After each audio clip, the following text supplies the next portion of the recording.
I'm Mitch Gallagher. Welcome to the Sweetwater Minute. This time out, our good friend Craig Anderton is joining us. Craig, hey Mitch. Good to see you, man. It's always good to see you. Absolutely. EVP, Executive Vice President at Gibson these days. Yeah. Tell us what does that mean? What is that? I also hear that, actually, before you start, I hear internally they refer to you as the Chief Magic Officer. Yeah, that's sort of the nickname. But, I mean, I'm actually in a very fortunate position because I work with all the brands. So, you know, the way I got into Gibson was I was consulting to Gibson for years. And they were always the most stressful, interesting, educational, cool, amazing, unusual gigs. Right. You know? When people say, what's employment like at Gibson, I say, Gibson is to employment as whitewater rafting is to a hotel swimming pool. They're both water, they're both outside, right. But one is amazing, just don't hit your head on the rocks. Right. You know, and the other one is like, okay, but it's, you know, kind of boring. So basically, I've sort of become like an in-house consultant for Gibson. I work on a variety of projects, you know, I'm a guitar player and I love recording. So, you know, it's a great place to be. And I'm 300 feet away from the greatest lending library in the world for guitar players. Yeah, no doubt. I mean, the factory's just down the street. So right. It's a pretty sweet gig. That's so cool. That's so cool. And of course, you're still doing your journalistic kinds of things, writing columns and doing that kind of stuff as well. Well, yeah, and Gibson acquired Harmony Central. Mm-hmm. And it's had a real rebirth lately. I mean, it's been very gratifying because it kind of was floundering there for a while, and it's really picking up steam again. And that's a wonderful experience. It kind of closes that loop, right? You know. And actually, the reason why I was hired in the first place was to help with some kind of web things, and I got into all these other projects. So I'm finally 3 years later. I'm finally doing sort of what I was hired for, but I'm still doing all the other stuff. Nice. So it's cool. Right. So right. I miss working with you, but here we are. We had a lot of fun at EQ and keyboard in those days, but life moves on, and now we're having a lot of fun doing videos. So. And we're glad to have you here. You came in, speaking of cool, to demonstrate Sonor for the sales engineers this morning, and I was pretty blown away. I watched your presentation, and I've kept tabs on Sonor through the years, but I tend to be a Mac guy, so I haven't used it extensively. And the stuff you were showing this morning really blew me away. I think a lot of DAWs are sort of coasting these days. It's sort of hard to know, well, what are we going to do now? You know, we can record and play back and mute and splice and do all these things that tape recorders did, but better. I don't think, I think what Cakewalk is doing is they're really approaching it as how do we really take advantage of what computers can do? Not just in terms of doing better versions of what we did before mechanically, but how to come up with entirely new different functions that are only possible in a virtual world or only possible with computers. Right. So it's this nice mix of like things that you know, but things that never existed before that you can take advantage of. I mean, one example, for example, is the guitar amps that I did for it. They don't emulate traditional amp sounds because there's already plenty of things that do that. Right. It's more like a CGI, as CGI is to video. These amps are to emulations. They're designed to be a little bit smoother and the breakups a little bit more even and that kind of thing. So they're almost like, three-dimensional or something like that. But stuff like the ability of a drum machine or a MIDI track to follow audio of varying tempo is something that I think is remarkable because, one of the complaints about a lot of sequencer-based music is that it's kind of sterile and you can add tempo variations. I mean, Sonor has always done acidized files that follow tempo and things like that. But what if you have some great live recording, and it's just really feels great, and you don't want to sit there and tap tempo and map things and all that, but you do want to have things that synchronize with it. And now it's well, you saw the demo. Right. I mean, it's just. Yeah, the tempo extraction thing it actually blew me away because what you had was well, just show us. Why don't you give us the demo here? Okay, so here we have a setup that has an audio clip, and I actually, this was a clip I recorded to try to screw it up because I wanted to see how far it would go, and because I didn't want to come here with some demo and have it fail, do some epic fail. So I thought, see how bad can I make this and still have it work. So here you see the clip on the top. It's a guitar part that speeds up. I know you've played with guitar players like that before. And then it drops off a cliff at the end where I thought, look, there's no way I can follow this, right? I mean, I was just sure there was no way I could possibly follow that. So then you'll see the track below it is it's driving Addictive Drums 2. So it's a MIDI track. And now what I'm going to do, it's really simple. You just click on the clip, on the audio clip, you drag it to the timeline. That's all you have to do. You don't have to convert it into a region effect or do anything. Sonar thinks about it for a while, does the analysis, and now look at the tempo map. What had been a straight line now follows that part exactly. So here, let's listen to it for a second. What's really cool about this too is that you don't have to play from the beginning to have it follow along. You can cut it in the middle of it and it'll pick up the tempo perfectly. You can cut in toward the end, at the beginning. It doesn't matter. It's totally random access. That's that whole audio random access thing. So yeah, this is great. And the other thing too is that that's really exciting, and people look at that, and that's all wonderful. But you can also do the reverse. So if you have something that you played that's the timing isn't quite right, or you want to use it with some EDM stuff and have it conform to the tempo with a loop, you can work the other way around and have it conform to the tempo, as opposed to having the tempo conform to it. But clearly, being able to play something in free time without a click and have the drums follow along is pretty mind-boggling. That is very, very impressive. Yeah. Absolutely, absolutely. Some of the other things that really caught my eye and my ear as you were demonstrating the program this morning, the whole Pro Channel idea and the way that's so configurable and the way that you can set that up per track and really optimize it. Can you talk a little bit about that? Yeah, actually, it's one of my favorite features because a lot of programs have mixers that you can configure the look. You know, make the strips narrower or wider or taller or shorter or that, and that's all well and good. But in Sonar, you can configure your own mixer architecture. So let's suppose you want to have every channel start off with a compressor, or maybe you want a compressor on some channels and not on others. There's also console emulation. So let's suppose you want a bunch of channels that emulate a particular classic vintage console, right, for the drums, but a different one for the vocals, or you want to pretend that you're going into an old MCI 24-track analog tape machine. You can put the tape emulator at the end of each channel, or not, or change the order around. Do you want the compression before the EQ or after the EQ? The other thing that's probably the thing that I use the most is the EQ in there is called a quad curve EQ. And the reason why it's done that is because there are 4 distinct separate EQ curve emulations in there. So you'll read on forums a lot of times where someone says, I love the sound of this XYZ plugin, and someone else, well, I really like the ABC plugin, or I really like the DEF plugin, or whatever, right. But the thing is, all those emulations are in this one EQ.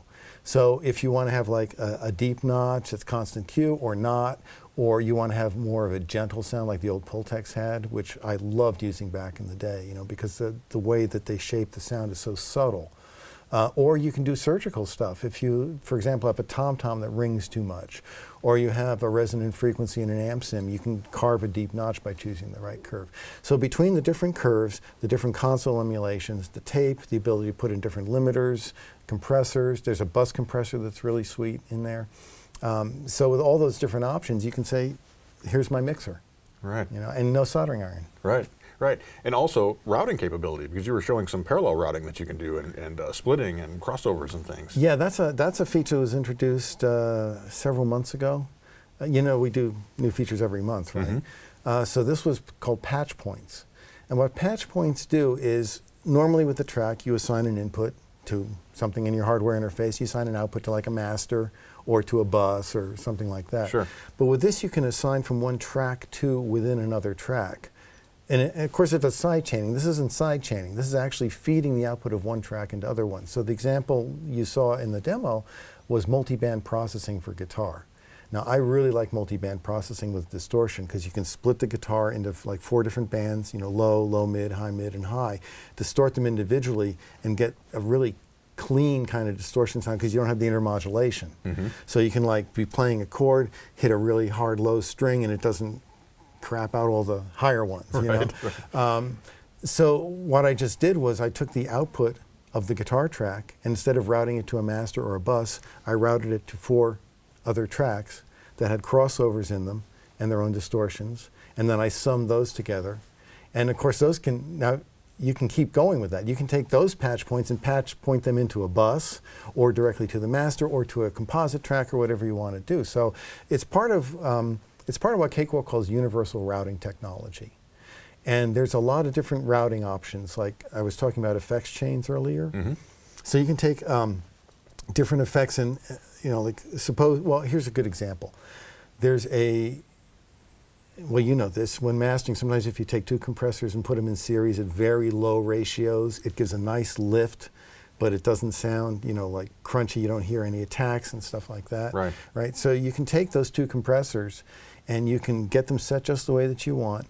Take out, you have 6 controls and 6 knobs and 6 switches, and you can assign them as macros to control other things. So you can bring those out and basically create your own type of compressor designed specifically for that function with just the controls that you really need, And the other thing you can do is each control can control up to 4 different parameters, and the same with the switches. So one of the things I made was a single knob compressor. So as you turn it, it just gets more and more compressed, and the attack time and everything changes at the same time. So that's another example of the kind of routing you can do. But the patch point thing is really powerful.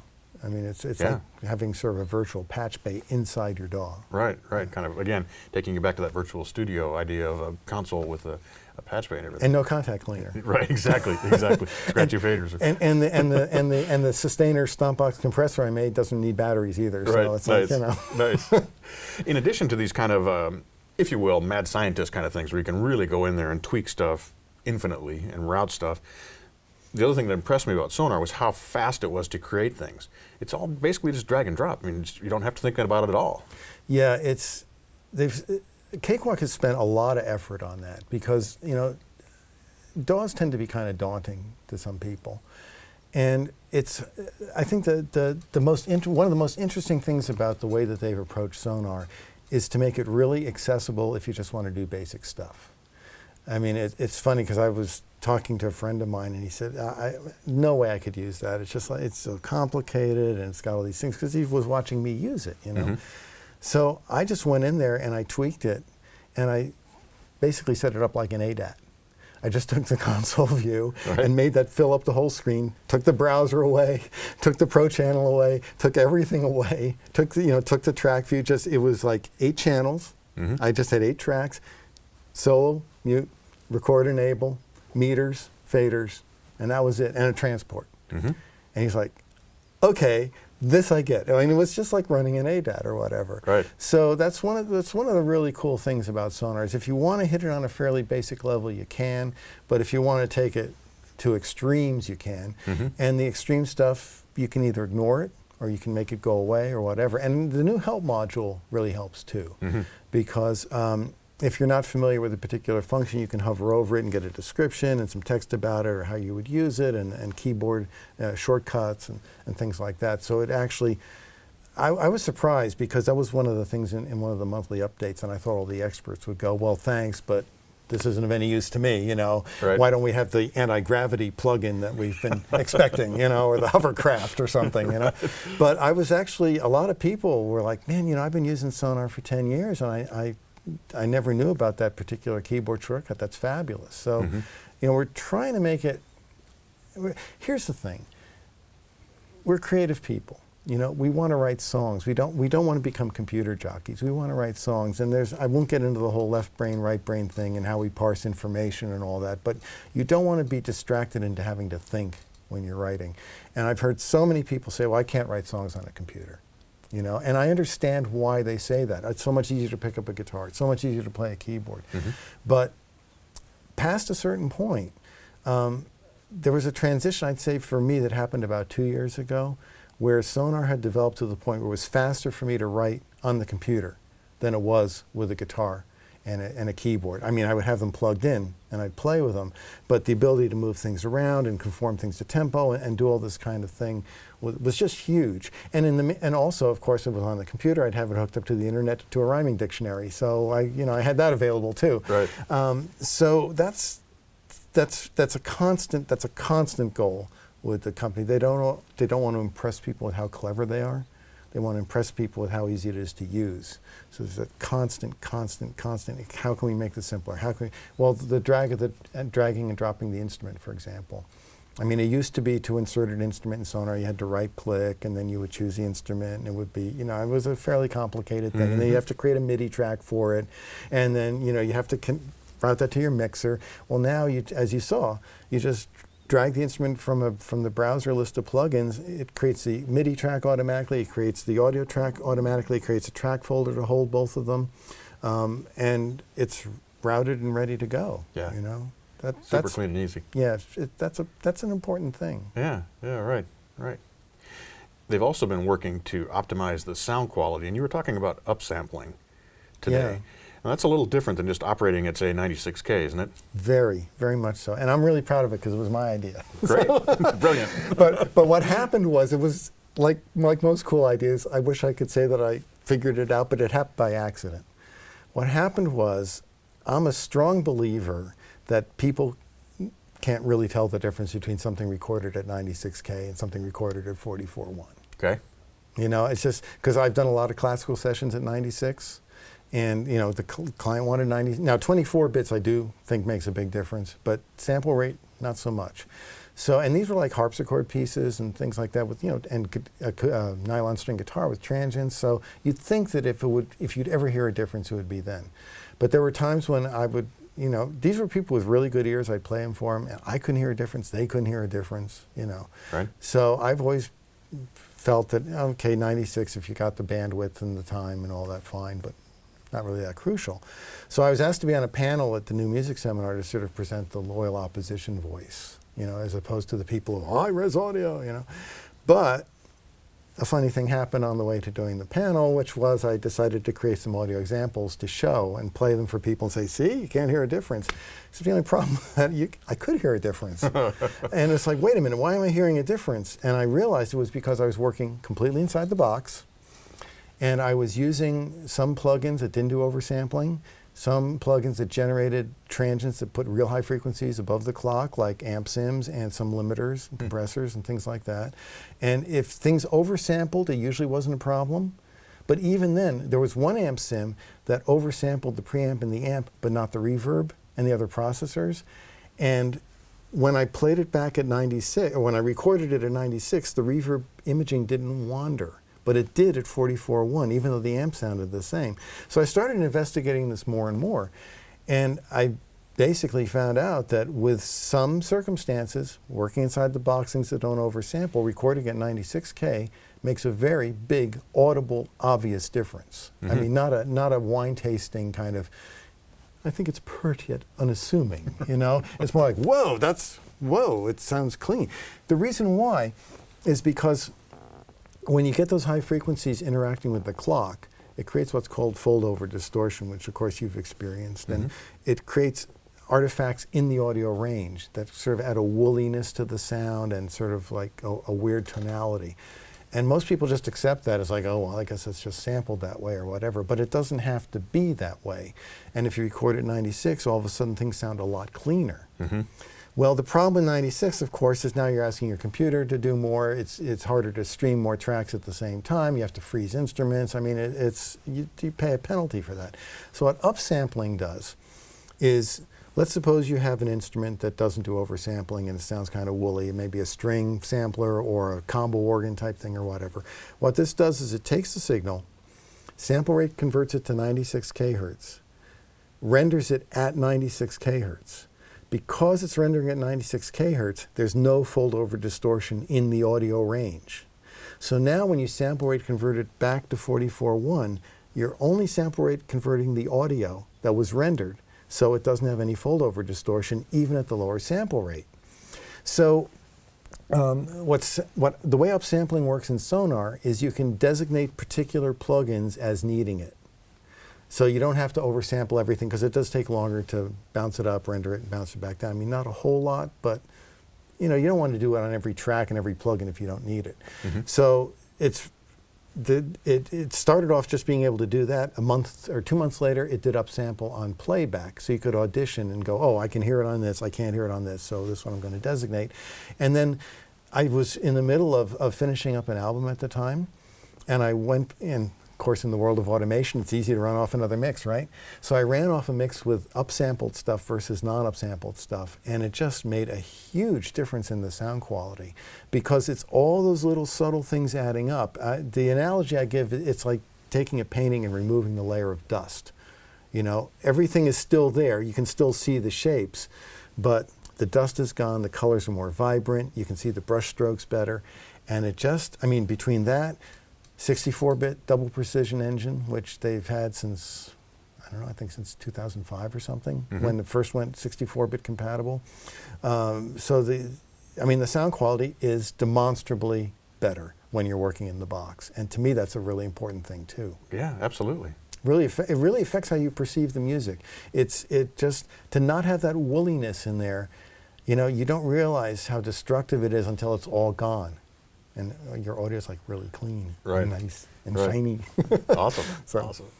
And there's so many cool things. You can work loop style, all the configurability comes with tons of plugins, all that stuff. I wish we could go through all of it today, but there's one thing I do want. I could stay another day. Stay all day? Yeah. An all-day video. The Sweetwater Minute, the last 24 hours. But the last thing I want to touch on, though, is I think there may be some confusion.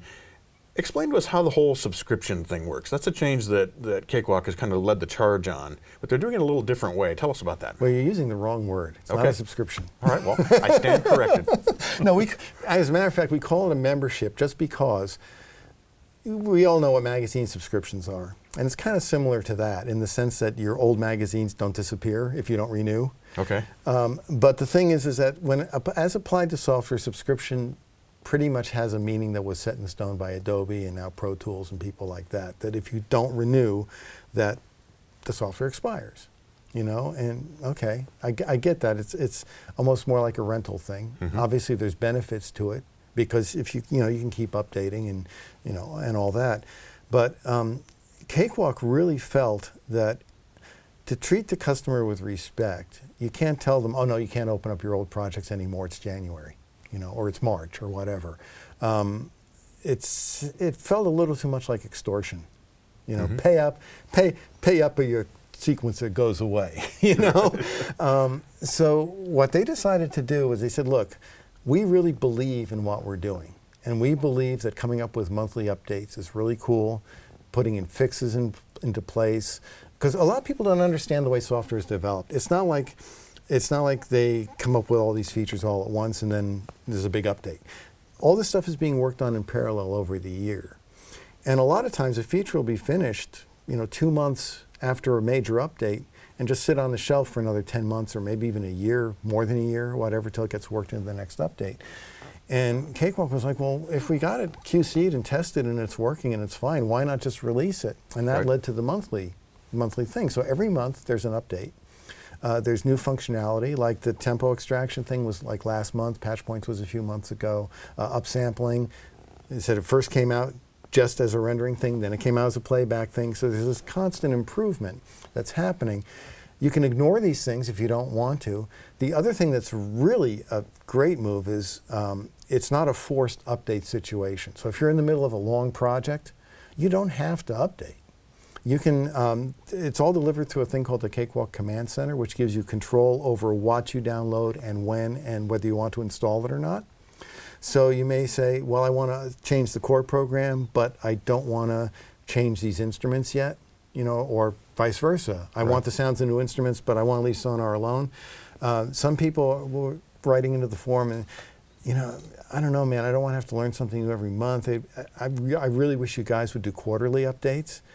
Well, the answer is simple. Update every quarter. Right. The other thing you can do is you can roll back. So if you have some esoteric plugin that, you know, you've updated Windows and now the plugin doesn't work with your version of Windows or it doesn't, you know, has some kind of incompatibility with Sonor or whatever, you can go back at any time to anything that you've had at any point, including the very first update, an update from a year ago, and run with that, or not. Or, you know, so it's really about giving choices to people. So you have control over when you want to update, how you want to update, and all that. And the fact that it doesn't expire, I mean, if you want to, you can say, you know, I'm happy with it the way it is now, it works fine, leave it alone for a year, and then some feature comes out and you go, oh man, I really got to have this. And you can jump back on board again, and you can still open up all your old projects and everything. Nice. So, and part of it too is they get a monthly magazine, monthly e-zine, typically 25 to 30, sometimes even more than 30 pages with applications for the new things, a list of the fixes and changes, even product reviews, and the latest blog posts of interest, use cases, interesting Sonar use cases. There's a guy who does all those audiobooks on Sonar that's going to be in the next issue. One guy did an entire classical album just using the notation part. I mean, just all kinds. One independent film scoring that somebody did. How I created a sample library in Sonar, you know, which you normally don't think of. But Sonar is really kind of the only program that's good for creating sample libraries because you can create acidized files with it, things like that. Right. So I think a lot of people were put off at first when it was announced. They're like, well, I don't want software that's going to die on me. You know, I'm finished with Cakewalk. No, it doesn't die on you, you know. Well, I don't want software that's a subscription. No, it's not. It's, okay, now I get it. You know, so there was definitely some resistance because those waters have been muddied a bit. Yeah. You know, but once people understood that this was very customer-centric, and also, it was Cakewalk putting itself on the line. It was saying, look, we believe in this so strongly that when it's time to get another year's worth of updates, we believe that you're going to do it because you were so happy with what you got the previous year. In other words, the onus is on Cakewalk to do something that you want, instead of just saying, you want to keep opening your files? Right. You know? So it's a very different approach. And, that's cool. I like it. I think it's very neat. Obviously, it was been well thought through, so very cool. Put a lot of thought into it, and a lot of sleepless nights. Yeah, I imagine so. I imagine so. Well, Craig, this is awesome. I mean, Sonar is just so exciting, and watching you run with it is really exciting. So I'm definitely going to check out some of those deep features and some of the things you can do with that. Really, really cool. Well, you know, I've been using Sonar long before Gibson acquired the company. I mean, I used it and started using it in 2000 because it was the only program at that time that did loops, really good hard disk recording, and really good MIDI. Everybody else had 2 of those 3. But I jumped to Sonar, and I'd go to trade shows, and they'd always say, hey, Craig, thanks for your support. And I said, don't kid yourself. If I find something better, I'm out of there in a millisecond, because I got a job to do. Time is money. I have clients, you know. Right. I'm still using it. Right, right. That is obviously an extremely strong endorsement right there. I'll tell you. I mean, look, there are plenty of other great programs. I mean, if there was only one DAW left on the planet, I would use it, and I would make music, and I'd enjoy it. You know, but there are just so many things in Sonar that are just like that extra little thing that I need or that I like. That, and it's grown. You know, I've grown with it. It's grown with me. So very cool. Very cool. Obviously, it's working for you. Thanks, Mitch. Craig, thanks for coming up, spending time with us. My pleasure. Showing Sonar to the sales engineers, giving us all kind of an update on where things are at, and all these cool features and everything. Man, it's always just a pleasure to have you here. Well, I love this, and you know, Sweetwater's great. I mean, I love visiting here because everybody's just so into it. You know, it's a night. You know, you're here. You know? Thank you very much. And it's great. Thanks very much, Mitch. Come back soon. I will. All right. All right. I'm Mitch Gallagher. Thanks for joining me for the Sweetwater Minute.